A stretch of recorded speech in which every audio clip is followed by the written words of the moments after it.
Hello everyone, आपका एक बार फिर से वेलकम करते हैं आज के हमारे इस फ्रेश वीडियो पे। तो आज इस वीडियो के अंदर मैं आपके साथ डिस्कस करूंगा Franklin India smaller companies direct fund growth mutual fund के बारे में।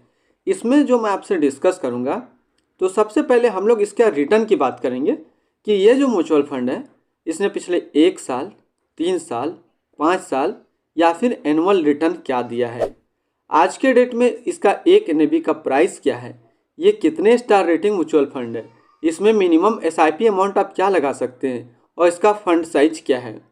साथ ही साथ मैं आपसे डिस्कस करूंगा क्या अभी हम लोग Franklin India smaller companies direct fund growth के अंदर इन्वेस्टमेंट कर सकते हैं तो कितने रुपये का एसआईपी स्टार्ट कर सकते हैं। साथ ही साथ किसी भी म्यूचुअल फंड का जो बेस फंडामेंटल होता है उसके स्टॉक से देखा जाता है, यानी कि Franklin India smaller companies direct fund growth के अंदर कौन कौन सा स्टॉक लिस्टेड है, ये भी मैं आपसे डिस्कस करूंगा। तो सबसे पहले हम लोग बात कर लेते हैं इसके रिटर्न के ऊपर में। तो कंपनी का यानी कि इस म्यूचुअल फंड का जो पिछले 1 साल का रिटर्न है वो है 56.49% का रिटर्न है पिछले 1 साल के अंदर। बात करते हैं हम लोग 3 साल के इसके रिटर्न के ऊपर, तो 3 साल के अंदर जो रिटर्न दिया है वो 35.94% का रिटर्न है। 5 साल के रिटर्न की बात कर लेते हैं, तो जो 5 साल का रिटर्न है वो 24.40% का रिटर्न है। और एनुअल रिटर्न की यदि हम लोग बात कर लेते हैं तो 22.87% का जो है एनुअल रिटर्न है। ये तो अभी हम लोगों ने सबसे पहले देखा इसके रिटर्न के ऊपर में। अब जरा हम लोग इसकी और फंडामेंटल को समझते हैं, जैसे कि इसकी एनएबी देखते हैं। तो आज की डेट में इसका एक एनएबी का प्राइस है 166.32 रुपया। रेटिंग की बात करते हैं तो ये 3 स्टार रेटिंग म्यूचुअल फंड है। इसमें मिनिमम एसआईपी अमाउंट आप 500 लगा सकते हैं और इसका जो फंड साइज है वो है 10,776 करोड़ का। अब हम लोग बात करेंगे इस म्यूचुअल फंड के अंदर यदि हम मंथली या फिर लमसम या फिर वन टाइम यदि पेमेंट करते हैं तो आने वाले 1 साल, 3 साल, 5 साल के अंदर क्या रिटर्न देखा गया है। तो सबसे पहले हम लोग एसआईपी के ऊपर बात कर लेते हैं, सिस्टमेटिक इन्वेस्टमेंट प्लान, जो कि इंडिया में अभी काफ़ी चल रहा है। तो सबसे पहले उसी को हम लोग डिस्कस करते हैं। यदि आप इस म्यूचुअल फंड के अंदर 5,000 रुपया पर मंथ एसआईपी करते हैं तो 1 साल में जो आपका पैसा जमा होता वो जमा होता 60,000 रुपया, आपको मिलता 78,427 रुपया।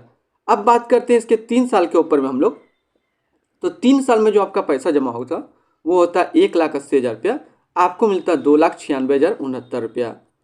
अब हम लोग बात कर लेते हैं इसके 5 साल के ऊपर में, तो 5 साल में जो आपका पैसा जमा होता वो जमा होता 3 लाख रुपया, आपको मिलता 6,86,795 रुपया। यानी कि रिटर्न परसेंटेज देखें तो लगभग 129% का रिटर्न 5 साल के अंदर आपको देखने को मिलता। ये तो हम लोगों ने बात किया एसआईपी के बारे में। यदि किसी के पास फंड हो 50,000, 1 लाख का, तो चलिए मैं यहाँ पे 1 लाख का कर देता हूँ। मान लीजिए आपने 1 लाख रुपया एक बार इस म्यूचुअल फंड के अंदर डाल दिया, तो 1 साल में जो आपको रिटर्न मिलता वो मिलता 1,56,490 रुपया। अब जरा 3 साल की हम लोग बात कर लेते हैं, तो 3 साल में जो आपका पैसा 1 लाख का हो जाता, 1 लाख का हो जाता 2,51,213 रुपया। यही पैसा यदि आप 5 साल के लिए छोड़ देते हैं तो 5 साल में जो आपका 1 लाख रुपया है वो बन जाएगा 2,97,922 रुपया। अब हम लोग इसकी होल्डिंग की बात कर लेते हैं, क्योंकि मेन इंपॉर्टेंट किसी भी म्यूचुअल फंड का मेन जो होता है वो स्टॉक रहता है। कौन सा स्टॉक कितने पावरफुल है, तो इसमें हम लोग देखते हैं कि इसके अंदर जो स्टॉक लिस्टेड है वो 89 स्टॉक लिस्टेड है। तो यदि हम लोग इसका टॉप 10 स्टॉक देखें तो टॉप 10 में पहला नाम आता है ब्रिज इंटरप्राइजेज लिमिटेड, दूसरा है equities small finance bank limited, तीसरा है multi commodity exchange of India limited, चौथा है दीपक नाइट्रेट लिमिटेड, पांचवा है कल्याण ज्वेलर्स इंडिया लिमिटेड, छठा है कैपिट टेक्नोलॉजी लिमिटेड, सातवां ज्योति लैब्स लिमिटेड, आठवां करूर व्यास बैंक लिमिटेड, नौवा है JB Chemicals and Pharmaceutical Limited and 10वां है कार्बोडियम यूनिवर्सल लिमिटेड। तो ये टोटल टॉप 10 स्टॉक इसके अंदर लिस्टेड है। होल्डिंग एनालिसिस यदि हम लोग करते हैं तो इक्विटी, डेबिट और कैश स्प्लिट पे, तो इक्विटी में जो है 92.8% है, कैश में 6.8% और डेबिट है 0.4%। अब यदि हम लोग इक्विटी सेक्टर एलोकेशन देखिए हम लोग, तो फाइनेंशियल पे जो इन्वेस्टमेंट है वो 17.6 का है, कंस्ट्रक्शन के अंदर 13.2 का है, कैपिटल गुड्स के अंदर बात करते हैं तो 12.7 का है, सर्विस की अगर बात करते हैं तो 11.5 का है, अदर्स जो है वो 9.8 का है, टेक्नोलॉजी में जो है वो 8.4 है, केमिकल्स के अंदर 7.7%, हेल्थ केयर के अंदर है 7.4%, कंज्यूमर स्टेप्स की बात करते हैं तो 5.8% और कंज्यूमर डिस्प्यूट की बात करते हैं तो 5.5%। यानी कि यदि हम लोग मेजर देखें तो इस शेयर का यानी कि Franklin India smaller companies fund direct growth का सबसे ज़्यादा जो शेयर है वो फाइनेंशियल के ऊपर है। दूसरा यदि बात करते हैं तो दूसरा है कंस्ट्रक्शन के ऊपर। तो आज के डेट में फाइनेंशियल और कंस्ट्रक्शन दोनों काफ़ी तेज़ी से ग्रो हो रहा है।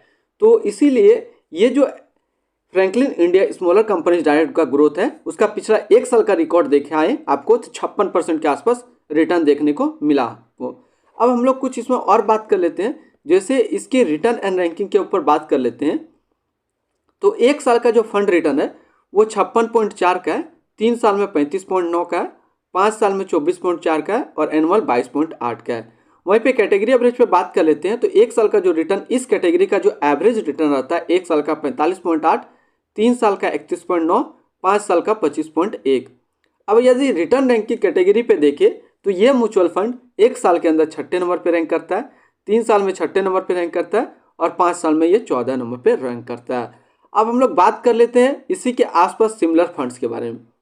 तो इसके आसपास जो सिमिलर फंड्स है वो है Nippon India small cap fund direct growth, bank of India small cap fund direct growth, ICICI Prudential small cap fund direct plan growth, Kotak small cap fund direct growth, axis small cap fund direct growth.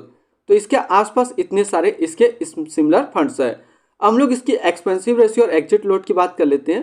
तो इसका जो expensive ratio है वो है 0.9% का।